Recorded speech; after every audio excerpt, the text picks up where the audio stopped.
शुभविवाह या मालिकेच्या 20 मेच्या जबरदस्त भागामध्ये आता खरा डाव भूमीने पलटलाय। हो, स्वप्नात नाही तर सत्यात भूमिनीने रागिणीला अशी मात दिलेली आहे की या सगळ्यामध्ये आता रागिणीचे धाबे दणाणले। ज्या वेळेला प्रीती नर्स आणि तिचा नवरा रागिणी पैसे देत नाहीत म्हणून भूमीला विकले गेलेले आहेत। प्रीती सांगते आपल्याला काय, इकडून पैसे नाही तर तिकडून पैसे, म्हणजे एकदाच आपल्याला इथून आता देश सोडून जाता येईल, त्यासाठी पैसे आवश्यक आहेत। मग हीच रागिणीची उलटी माहिती कळवली तर काय, असं म्हटल्यावर ती इकडे आता सांगायला लागतात गायकवाड भूमीला ट्रॅप आपला अडकलेला आहे। आपल्या ट्रॅप मध्ये तो अचूक अडकलेली आहे शिकार, आता फक्त शिकार करणं बाकी आहे। आता या सगळ्यामध्ये रागिणीला अशी काही शिक्षा मिळणार आहे, भूमीच्या समोर असं काही सत्य येणार आहे आणि अमोली तोंडावरती कशी आपटणार हे सगळं पाहू।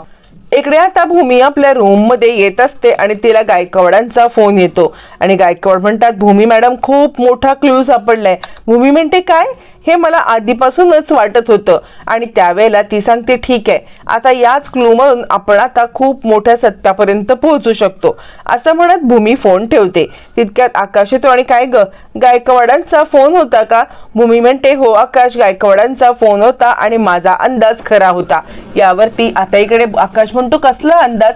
त्यावरती भूमी सांगते अरे त्या माणसाने, ज्या माणसाने ड्रगच्या इथे आपल्याला सांगितलं बघ की हा माणूस नेहमी ड्रग न्यायला येतो, पण आता त्याने भरपूर ड्रगचा स्टॉक केलेला आहे आणि तो आता इथून सोडून जाणार आहे, पण ना तो माणूस खोटा होता। एका छाप्यामध्ये तो माणूस ज्या वेळेला गायकवाडांना सापडला तेव्हा गायकवाडांनी त्याची आता उलट तपासणी केली। उलट तपासणी केल्यावरती गायकवाडांना समजलेलं आहे की त्या माणसाने फ्रॉड केलेला आहे। त्या माणसाने कबूल केलं की हे सगळं आपल्याला सांगण्यासाठी त्याला पैसे देण्यात आले होते की त्या प्रीती नर्सचा नवरा हे सोडून चाललाय इकडून आणि आता खूप सारे त्याने ड्रग्ज घेतलेत, हे सांगण्याचे त्याला फक्त पैसे दिले होते आणि म्हणून त्याने खोटं सांगितलं। तो कोणत्याही प्रीती नर्सच्या नवऱ्याला ओळखत नाही, असं म्हटल्यावरती आकाश म्हणतो हो भूमी। यावरती भूमी म्हणते म्हणजे याच्यावरून आपल्याला एक गोष्ट कळते ना की कोणीतरी आपल्याला या सगळ्यामध्ये गुमराह करण्याचा प्रयत्न करतोय। यावरती आकाश म्हणतो हो, पण कोण या सगळ्यामध्ये आपल्याला अशा पद्धतीने मिसगाईड करण्याचा प्रयत्न करेल? आता आकाशला जरी माहित नसलं किंवा आकाशला जरी आठवत नसलं तरी सुद्धा भूमीला माहिती असतं की या सगळ्यामध्ये काहीही झालं तरी रागिणीचा 100% हात आहे। आणि मग मात्र आता भूमी म्हणते मला नाही माहिती कुणाचा हात आहे, पण जो कोणी या सगळ्याच्या मागे असेल ना तो आपल्याला क्षितिजाला भेटून देण्यासाठी नकार देतोय, इतकं मात्र नक्की। असं म्हटल्यावरती आकाश म्हणतो भूमी या सत्यापर्यंत शोधलं पाहिजे आणि मुळातच आपल्याला ती नर्स सापडली पाहिजे। ती नर्स जर का एकदा सापडली ना मग त्या नर्सला कोणी मॅनेज केलंय, कसं मॅनेज केलंय हे सत्य गायकवाड शोधून काढतील, पण सध्या तरी नर्स मिळायला पाहिजे, त्याशिवाय आपल्याला आपल्या बाळाबद्दल ठोस पुरावा येणार नाही। यावरती अमोली म्हणते हो, काहीही झालं तरी नर्स आल्यावरती नर्सला मी अमोलीच्या समोर उभे करीन तिला सांगेन की जे काही सगळं आहे ते सांग, कशा पद्धतीने माझ्या मुलीला तू चोरलंस आणि कशा पद्धतीने अमोलीला ती मुलगी सापडली। हे ज्या वेळेला नर्सच्या तोंडून आता अमोली ऐकेल ना त्यावेळेला अमोली लगेच क्षितिजाला माझ्याकडे सोपवेल याची मला खात्री आहे, असं म्हणत इकडे आता भूमी या सगळ्यामध्ये आकाश बरोबर बोलत असते आणि आकाश तिला धीर देत असतो की हो भूमी, जे तुझ्या मनात आहे तेच सगळं घडणार आहे, असं म्हणत आता इकडे दोघं जण एकमेकांना आधार देत असतात। दुसऱ्या दिवशी सकाळी आपल्याला दाखवलं जातं की इकडे अमोली आलेली असते त्या वकिलांकडे, गीतांजली वेद पाठक यांच्याकडे, आणि त्यावेळेला ती रिसेप्शनिस्टला भेट घेते। अमोली नाव सांगते आणि सांगते मला माझी एक केस या वकिलांना द्यायची आहे, मी ऑलरेडी ॲप्लिकेशन पाठवलेलं आहे। यावरती रिसेप्शनिस्ट म्हणते हो मॅडम, आमच्या मॅडम हाताच्या बोटावरती मोजण्या इतक्याच फक्त केस घेतात आणि त्यांनी तुम्ही पाठवलेले केस पेपर स्टडी केले आणि ते केस पेपर स्टडी केल्यावरती त्यांनी तुमची केस घेणार आहेत म्हणून सांगितलेलं आहे, असं म्हटल्यावरती मग आता अमोलीला खूपच आनंद होतो आणि अमोली जाऊन आता इकडे वेटिंग एरियामध्ये तिकडे आता बसायला लागते। जोपर्यंत अमोली वेटिंग एरियामध्ये बसते बाकी सगळे जण सुद्धा क्लायंट असतात आणि त्याच वेळेला कानेटकर ग्रुप ऑफ इंडस्ट्रीजचे खूप मोठे आता बिझनेसमॅन तिकडे येतात आणि ते म्हणतात, काय राहिले रिसेप्शनिस्टची आगाऊगिरीत बोलायला लागतात, तुमच्या मॅडमना आत्ताच्या आत्ता बोलवा, आम्ही त्यांना इतकी मोठी पैशांची ऑफर दिली तरी सुद्धा त्या आमचं पैसे घ्यायला तयार नाहीत आणि आमचं काही ऐकूनच घ्यायला तयार नाही, आमची केसच घेत नाहीयेत। यावरती मग आता रिसर्चिस्ट म्हणते, हे बघा मी या सगळ्यामध्ये काहीच करू शकत नाहीये, जर का मॅडमनी ही केस घ्यायला नकार दिलाय तर मी ह्याच्यामध्ये तुमची मदत करू शकत नाहीये। यावरती तो जोरात ओरडतो आणि गीतांजलीला आवाज देतो आणि त्याच वेळेला मग आता गीतांजली बाहेर येते। तो माणूस सांगत असतो, हे बघा सर तुम्ही आरडाओरडा करू नका, आमच्या मॅडमना आरडाओरडा आवडत नाहीये। यावरती तो म्हणतो, मी काय आरडाओरडा केलाय, मी काहीही आरडाओरडा केलेला नाहीये, मी या सगळ्यामध्ये आता मला फक्त जे बोलायचे ते बोलतो। तितक्यात गीतांजली वेदपाठक समोर येतात आणि बोला, तुम्हाला गीतांजली वेदपाठक यांच्यासोबत बोलायचंय ना, मी इथे उभी आहे, बोला माझ्याबद्दल काय बोलायचंय तुम्हाला। असं म्हटल्यावरती मग आता तो सांगतो, मी तुम्हाला इतक्या डबल टेबल अमाऊंटची चेक दिला होता तरी सुद्धा तुम्ही तो चेक नाकार, मग तुम्ही माझी केस का नाकारलीत। यावरती आता इकडे गीतांजली सांगायला लागते, माझी काही रूल्स आहेत, माझी काही तत्व आहेत, माझ्या तत्वामध्ये जर का तुमची केस बसली नाही तर मी कितीही पैसे दिले तरी सुद्धा ही केस घेत नाही। असं म्हटल्यावरती तो म्हणतो, हे बघा तुम्ही असं करू शकत नाहीयेत, मला या सगळ्यामध्ये आता तुमच्याकडूनच केस लढवून घ्यायची आहे आणि त्यासाठी मी तुमच्याकडूनच केस लढवून घेणार आहे। यावरती ती सांगते, मी तुम्हाला म्हटलं ना मी कोणतीही केस घेण्याच्या आधी आता ती केसची स्टडी करते, ती केसची स्टडी माझ्या पठडीत बसली तर आणि तरच या सगळ्यामध्ये मी ही केस घेते। असं म्हणत मग मात्र आता इकडे गीतांजली त्याला केस घ्यायला नकार देते आणि तुम्ही येऊ शकता, पुन्हा या ऑफिसमध्ये मोठ्याने ओरडत यायची काही गरज नाहीये असं म्हणत ती त्याला चांगली समज पण देते। बरं आता हे सगळं चालू असताना गीतांजली जायला निघते, त्यावेळेला तो माणूस ओरडून म्हणतो, मॅडम मी तुम्हाला ब्लँक चेक देत आहे, तुम्हाला जितकी अमाऊंट टाकायची तितकी टाका, काहीही झालं तरी सुद्धा जे काही तुम्हाला टाकायची अमाऊंट टाका, पण ही केस तुम्ही घ्या। यावरती गीतांजली आता तो चेक हातात घेते, चेक हातात घेऊन तो टराटरा फाडून टाकते आणि फाडून टाकत ती आता त्याला सांगायला लागते, कसं आहे ना तुम्ही मला विकत घेऊ शकत नाहीयेत, तुम्ही मला कसलंही आमिष दाखवलं तरी सुद्धा काही खरं नाहीये, म्हणजे मुळातच मी तुमची केस पाहिलेली आहे, तुम्ही तुमच्या गाडीने काही माणसांना उडवलेत, बरं उडवल्यानंतर सुद्धा जर का हा अपघात होता तर तुम्ही त्यांना तिकडून हॉस्पिटलमध्ये न्यायला पाहिजे होतं, पण तसं काही केलेलं नाहीये, त्यामुळे ह्या अशा माझ्या तत्वामध्ये न बसणाऱ्या केस मी कधीही घेत नाही, तुम्ही येऊ शकता। असं म्हणत ती आता त्याला चांगलीच फटकारते आणि तत्वात न बसणाऱ्या केस न घेण्यासाठी ती पूर्णपणे ठाम असते। चिडलेले आता कानेटकर तिकडून निघून जातात। त्यानंतर मग आता अमोलीची अपॉइंटमेंट असते, रिसेप्शनिस्ट अमोलीला आता आतमध्ये पाठवते। तोपर्यंत इकडे आता आकाश सुद्धा बाळाचं दुपटं हातात घेऊन माझं बाळ असं म्हणत तिकडे बसलेला असतो आणि त्याच वेळेला मानसी येते आणि भूमीला ते सगळं दाखवते।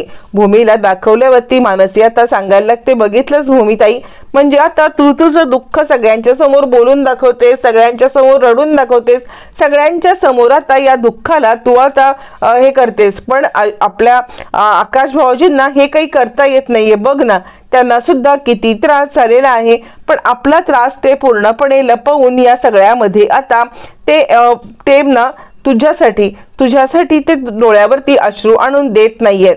असं म्हटल्यावर ती भूमी तिकडे येते, ती आकाशला मिठी मारते आणि आकाशला सांगायला लागते, आकाश काहीही झालं तरी सुद्धा मला विश्वास आहे की आपली क्षितिजा आपल्याकडे परत येणार आहे। हे बघ मला काय वाटतं माहितीये का, आपण ना एकदा पारितोषशी बोलून घेऊया का। यावरती मानसी म्हणते, पण त्या अमोलीचा काही वेगळा प्लॅन असेल तर। यावरती मग आता भूमी सांगते, मला काही कळत नाहीये, पण अमोली खूप इमॅच्युअरली वागत आहे।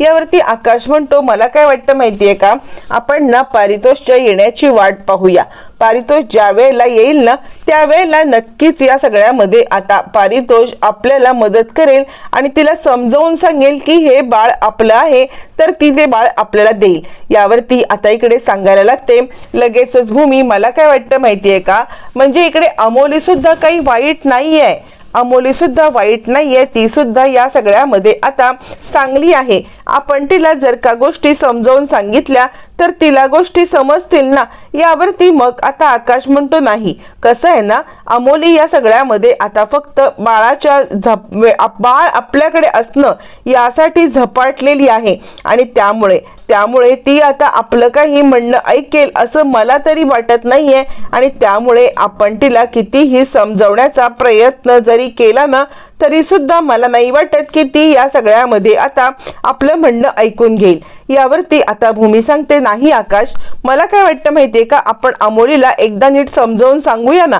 आकाश म्हणतो, हे बघ भूमी, मला काय वाटतं पारितोष आला ना की मग आपण या सगळ्यामध्ये बोलूया, असं म्हणत आता इकडे तो अमोलीला इकडे भूमीला समजवत असतो। आणि त्याच वेळेला इकडे तोपर्यंत आता अमोली आलेली असते गीतांजलीला भेटायला आल्यावरती गीतांजली तिची फाईल चेक करते आणि त्यावरती अमोली म्हणते, मला तुम्हाला एक प्रश्न विचारायचा आहे, म्हणजे ते कानिटकर तुमच्याकडे आले होते आणि ते तुम्हाला इतकी मोठी ऑफर देत होते, जर ते तुम्हाला ऑफर देत होते तर या सगळ्यामध्ये आता तुम्ही ती ऑफर का नाकारलीत, म्हणजे इतकं सगळं होऊन सुद्धा तुम्हाला ते ब्लँक चेक देत होते, दुप्पट तिप्पट पैसे नाही तर डायरेक्ट ब्लँक चेक, तरी सुद्धा तुम्ही ती ऑफर नाकारलीत। यावरती गीतांजली सांगायला लागते, कसं आहे ना, मी कधीही कोणत्याही बाबतीत खोटेपणा करत नाही, म्हणजे काहीही झालं तरी माझ्या तत्वामध्ये जर का केस बसत असेल तरच ती केस मी घेते, पण ही केस माझ्या तत्वात बसत नव्हती तर मी ही केस अजिबात घेणार नाहीये।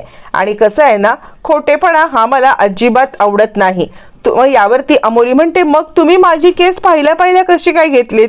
यावरती ती सांगायला लागते, तेच मी तुम्हाला सांगते, मला न पहिल्या ह्याच्यामध्ये समजतं की माणूस खरं बोलतोय की खोटं बोलतोय आणि त्यामुळे मी त्याची केस घेते। तुमची केस फाईल ज्या वेळेला स्टडी केली त्यावेळेला तुमची बाजू खरी आहे असं मला वाटलं, पण तरी सुद्धा मी तेवढंच बघून इथं थांबणार नाहीये, तर मी तुम्हाला या सगळ्यामध्ये अजून एक टेस्ट सुद्धा घेणार आहे, असं म्हटल्यावर ती आता इकडे ती सांगते, टेस्ट? कसली टेस्ट? मग आता गीतांजली आपल्या हातामध्ये असलेलं एक आता बॉक्स उघडते आणि त्या बॉक्समध्ये असलेली आता ती नाणी 4 दाखवते। ती नाणी दाखवल्यावरती मग आता ती सांगायला लागते, ही बघा, ही 4 नाणी आहेत आणि या 4 नाण्यांच्या मधले आता तुम्ही 2 नाणी घ्यायची, 2 नाणी चोरायची, मग तुमच्याकडे किती नाणी झाली? यावरती अमोली सांगते, माझ्याकडे 4 नाणी झाली। यावरती मग आता सांगायला लागते गीतांजली, अच्छा, पण 4 नाणी कशी काय? अहो मी तर म्हटलं की त्यातली नाणी तुम्ही चोरायची आहेत, मग चोरीची नाणी ही तुमची कशी काय झाली? जर का या सगळ्यामध्ये आता चोरीची नाणी तुमची असेल तर चोरीला ह्या कधी ना कधीतरी वाचा फुटतेच, म्हणजे आज आपण चोरी लपवण्याचा प्रयत्न केला तरी सुद्धा ही चोरी उद्या न परवा कधीतरी बाहेर पडतेच आणि त्यानंतर मग मात्र आता आपण या सगळ्यामध्ये पूर्णपणे अडकतो आणि त्या चोरीची हे पचवण्यासाठी आपल्याला पूर्णपणे खोटं बोलायला लागतं आणि या सगळ्यामध्ये ही तयारी असायला लागते। जर खोटं बोलत असू तर खोटं करण्याची तयारी असायला लागते आणि खरं बोलत असू तर हे सगळं करायला आपल्याला लागत नाही। काय असं म्हटल्यावर ती अमोली म्हणते, नाही, माझी अशी कोणतीच खोटी बाजू नाहीये, जे काही माझं आहे ते खरं आहे। अमोली हे बोलत असते पण तिच्या बोलण्यामध्ये कॉन्फिडन्स हा प्रकार नसतो आणि ते हुशार वकील आता इकडे गीतांजली अचूक ओळखते की काहीतरी गडबड आहे आणि त्याच वेळेला अमोली मात्र कॉन्फिडेंटली सांगायला लागते, नाही, माझी बाजू खरी आहे, मी या सगळ्यामध्ये आता खरंच बोलत आहे। आणि त्यावरती मग पुन्हा एकदा गीतांजली ती केस फाईल काढते आणि ती म्हणते, ठीक आहे, मला तुमची बाजू खरी वाटते, मी तुम्हाला या सगळ्यामध्ये ही केस घेत आहे। तोपर्यंत इकडे आता सांगायला लागते मानसी, मला काय वाटतं माहितीये का, तुम्ही त्या अमोलीचा इतका विचार का करताय? म्हणजे जर का बाळ आपलं आहे तर तुम्ही गायकवाडांच्या मदतीने या सगळ्यामध्ये आता अमोलीला ते सगळं पटवून द्या। ती तुमचा अजिबात विचार करत नाहीये, ती विचार करत नाहीये की बाळ तुमचं असून सुद्धा ती तुमच्यापासून बाळाला तोडायला निघाले आणि आता तुम्ही तिचा इतका विचार का करताय? मला तर कळतच नाहीये की देव कोणत्या जन्माची तुमची परीक्षा पाहत आहे। या सगळ्यामध्ये आता देव इतकी मोठी परीक्षा तुमची का बघतोय? मी देवी आईला विनंती करते की बाद झालं, माझ्या भूमिताईची आणि आकाश भाऊजींची ही अशी परीक्षा बघणार बंद कर, या दोघांना न्याय मिळवून दे असं म्हणत आता इकडे मानसी रडायला लागते। रडणाऱ्या मानसीला इकडे आता भूमी आणि आकाश शांत करतात। मानसी मानसी तू रडू नकोस, काहीही झालं तरी सुद्धा या सगळ्यामध्ये आता तुला खरंच रडायची गरज नाहीये, देवी आई आपल्याला नक्की न्याय करेल। आणि तेवढ्यात त्या मावशीचा फोन येतो। मावशीचा आता इकडे भूमीला आणि आकाशला कॉल येतो। हॅलो अमोली मॅडम बाहेर चाललेल्या आहेत आणि त्यामुळे मी आता बाळाला घेऊन तुम्हाला भेटायला येऊ शकते असं म्हटल्यावरती मग मात्र आता इकडे आकाश म्हणतो ठीक आहे ताई, तुम्ही आम्हाला सांगा तुम्ही कुठे भेटायला येणार आहात, त्या ठिकाणी आम्ही तुम्हाला भेटायला येऊ असं म्हटल्यावरती ती सांगते दादा तुम्हाला असं वाटेल की मी न खूप लालची बाई आहे किंवा मी या सगळ्यामध्ये खूप लालच करत आहे, पण तसं नाहीये। अहो माझ्या नवऱ्याची तब्येत बरी नाहीये आणि त्या कारणासाठी मला काही पैसे हवे आहेत। कसं आहे मी अमोली मॅडमकडे मागितले असते, पण मागच्या वेळेला माझ्या घराची दुरुस्ती जेव्हा करायची होती ना त्यावेळेला आता इकडे अमोली मॅडमनी मला पैसे दिले होते आणि म्हणून सारखे सारखे त्यांच्याकडून पैसे मागणं मला काही प्रशस्त वाटत नाहीये, म्हणून मग तुम्ही मला काही मदत करू शकलात तर बरं होईल असं म्हणत ती आता डायरेक्ट पैशाची डिमांड करते। त्यावरती आकाश म्हणतो काही काळजी करू नका, तुमच्या नवऱ्याच्या इलाजसाठी तुम्हाला जितके पैसे हवे असतील ना तितके सगळे पैसे मी द्यायला तयार आहे असं म्हणत आकाश आता तिला मदत करण्याची तयारी दाखवतो आणि ती म्हणते थँक्यू सो मच साहेब, खरंच तुम्ही या सगळ्यामध्ये देव माणूस आहात। मी लवकरात लवकर बाळाला घेऊन तुम्ही सांगाल त्या ठिकाणी पोहोचते, अमोली मॅडम येईपर्यंत पटकन तुम्ही बाळाला भेटून घ्या असं म्हणत मग मात्र ती डायरेक्ट बाळाला व्हिडिओ कॉल नाही काय नाही तर ती डायरेक्ट भेट घडवण्याचं ठरवते। आणि त्यानंतर मग आता इकडे भूमीला खूपच छान वाटतं। भूमी म्हणते मनू बघितलंस ना काहीही झालं तरी सुद्धा देवी आई आपल्यासोबत न्यायही करतेच असं म्हणत आकाश आणि भूमी आता इकडे अमोलीला म्हणजे अमोलीच्या नकळत भेटण्यासाठी निघालेले असतात। आणि त्याच वेळेला रागिणी हे सगळं पाहते आणि ती विचार करते काय चाललंय तरी काय, ही भूमी चालली तरी कुठे, म्हणजे आकाश आणि भूमी हे धावत पळत कुठेतरी चाललेत, काहीतरी काम असताना हे मला सुद्धा यांचा पाठलाग करायला पाहिजे असं म्हणत ती त्या दोघांचा पाठलाग करायला तिकडे निघून जाते। तोपर्यंत आकाश आणि भूमी त्या नर्सचा वाट पाहत तिकडे थांबलेले असतात। नर्स या सगळ्यामध्ये आता तिकडे येते सुद्धा। ज्या वेळेला नर्स येते त्याच वेळेला रागिणी पण तिकडे येते आणि ती विचार करायला लागते हे काय चाललंय, म्हणजे आता ही भूमी आता इकडे आलेली आहे आणि ही अमोलीची नर्स ही इथे का आलेली आहे, अमोलीची घरची बाई इकडे का आलेली आहे, नाही काहीतरी गडबड आहे असं म्हणत आता इकडे रागिणी विचार करते मला तर या सगळ्यांचं भेटणं आता फ्लॉप करायलाच पाहिजे असं म्हणत असतानाच इकडे नेमकी अमोली सुद्धा त्याच वेळेला रिक्षेमधून येते। जेव्हा आता अमोली रिक्षेमधून येते आणि मग मात्र ती नर्स पळते, आकाश आणि भूमी लपून बसतात। आकाश भूमी लपून बसल्यावरती ज्या वेळेला मग आता इकडे अमोलीची रिक्षा निघून जाते तर ते दोघ जण पाहतात तर काय नर्स तोपर्यंत तिकडून निघून गेलेली असते। भूमी म्हणते काय रे आकाश आपल्याला सगळ्यामध्ये बाळाचं तोंड सुद्धा पाहता आलं नाही। आकाश म्हणतो हो ना, नुसतं बाळाची एक झलक तरी आपल्याला पाहता आली पाहिजे होती असं म्हणत दोघ जण खूपच उदास होतात। पण रागिणी मात्र आता खूप खुश असते, काहीही झालं तरी सुद्धा मी बाळ आणि भूमी यांची कदापि भेट घडवू देणार नाही असं आता ठामपणे ती सांगत असते। बरं तोपर्यंत इकडे आता भूमीने वेगळाच ट्रॅप रचलेला असतो। भूमी आता तिचा नवरा म्हणजे नर्स प्रीती नर्स आणि तिचा नवरा या दोघांपर्यंत बातमी पोहोचवते की रागिणीच्या विरोधात जर का तुम्ही सांगितलं किंवा तुम्हाला हे सगळं करायला कोणी सांगितलं तर डबल टिबल पैसे दिले जातील। आणि ती नर्स या सगळ्यामध्ये अडकते। नर्स आपल्या नवऱ्याला सांगायला लागते कळतंय का, ज्या कामाचे रागिणी मॅडम आपल्याला पैसे देत होते ना त्याच कामाचे दुप्पट तिप्पट पैसे आपल्याला मिळणार आहेत आणि तिच्या विरोधात साक्ष द्यायला आपल्याला काय करायचंय, आपल्याला पैसे मिळाल्याशी मतलब। मी कळवून टाकते आहे की काहीही झालं तरी सुद्धा या सगळ्यामध्ये आता आम्ही तुमची मदत करायला तयार आहोत। फायनली ती आता मेसेज करते आणि भूमी सांगते गायकवाड सर आपल्या जाळ्यात मासा ट्रॅप झालेला आहे, तिने मला मेसेज केलाय की ती जे काही सत्य आहे ते सत्य मला आता सांगणार आहे असं म्हणत भूमीने तिला मेसेज करून आपल्या बाजूने वळवून घेतलेला आहे। प्रीती नर्स आता पैशासाठी फितूर झाले आणि फितूर होऊन प्रीती नर्स आता रागिणीचे साथ सोडत आता इकडे भूमीची मदत कशी करणार, भूमीला सगळं सत्य कसं सांगणार आणि या सगळ्यामध्ये भूमीच्या समोर आता सत्याचा कसा उलगडा होणार पाहणं फारच रंजक ठरणार.